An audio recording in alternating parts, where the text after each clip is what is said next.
इसीलिए पाकिस्तान के खिलाफ आपको जैसा मोर्चा खोलना है खोलिए। आपको सिंधु जल समझौते से इनकार करना है करिए। आप उनके राजनयिकों को वापस भेज दीजिए। आप वीज़ा रद्द कर दीजिए। आप पाकिस्तान को घर में घुस के मारिए। पाकिस्तान को नस्तनाबूद कर दीजिए। लेकिन आपको साथ ही साथ एक और काम करना पड़ेगा, वरना चीजें ऐसी ही बिगड़ती रहेंगी। जम्मू कश्मीर के पहलगाम में आतंकवादी अटैक होने के बाद से ही सोशल मीडिया पर बहुत शोर मच रहा है। लोग कह रहे हैं कि पाकिस्तान का नक्शा दुनिया से मिटा दो, पाकिस्तान को नेस्तनाबूद कर दो, आसिम मुनीर का सिर काट के ले आओ, अब युद्ध ही आखिरी उपाय है, वगैरह वगैरह। लेकिन क्या ये आतंकवाद का परमानेंट सोल्यूशन है? क्या सच में इससे भारत को फायदा होगा? आइए आपको एक एग्जांपल देती हूँ। अगर आपके घर में कॉकरोचेस घुस रहे हैं तो आप अपने घर में साफ सफाई रखेंगे या पहले भागेंगे पड़ोसी के यहाँ कि अरे यार तुम थोड़ा अपने घर में साफ सफाई रखा करो, तुम्हारे वजह से मेरे घर में कॉकरोचेस आ रहे हैं। आप अपने घर में बने उन छोटे छोटे बिलों को भरेंगे जहां से कॉकरोचेस आ रहे हैं, या फिर पहले पड़ोसी से जाके कहेंगे कि तुम अपने घर में प्लास्टर लगवा के अपने कॉकरोचेस अपने पास रखो। क्या करेंगे?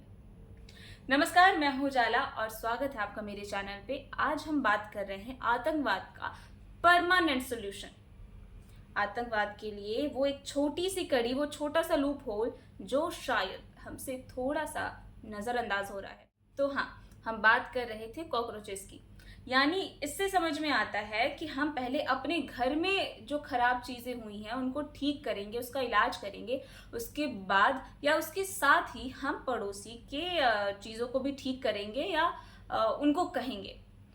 उसी तरीके से जो हमारे यहाँ आतंकवादी अटैक हुआ है उसके लिए पाकिस्तान को गाली देना, उसके खिलाफ कार्रवाई करना मेरे हिसाब से काफी नहीं है, क्योंकि हमें पता है कि पाकिस्तान टेररिज्म का एपिसेंटर है। हमें क्या, पूरी दुनिया को पता है कि पाकिस्तान जो है वो आतंकवाद को एक तरीके से बोले ना, बोता है, उगाता है, काटता है। लेकिन अगर हम थोड़ा सा बारीकी से समझने की कोशिश करेंगे तो पाएंगे कि जम्मू कश्मीर जैसे सेंसिटिव इलाकों में भी एक सिस्टम काम कर रहा है।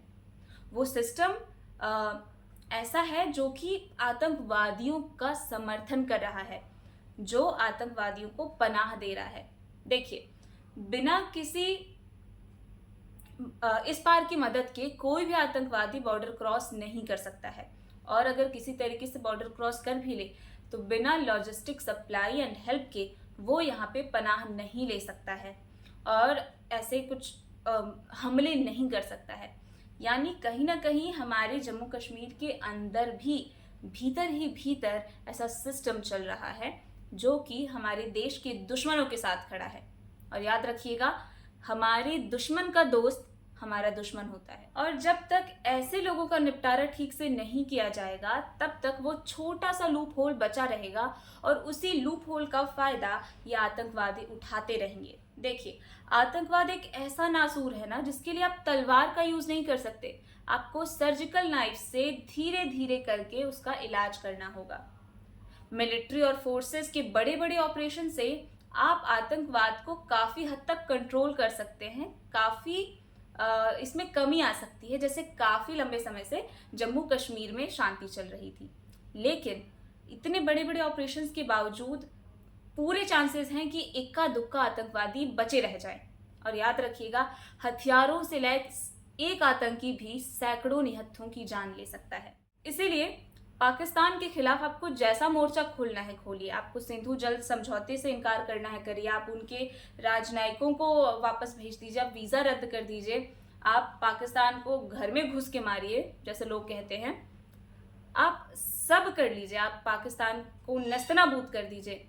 लेकिन आपको साथ ही साथ एक और काम करना पड़ेगा कि अपने घर के अंदर जो दुश्मन बैठे हुए हैं, जो उन आतंकवादियों को पनाह दे रहे हैं, जो उनका समर्थन कर रहे हैं, उनका निपटारा ठीक से किया जाए, वरना चीजें ऐसी ही बिगड़ती रहेंगी।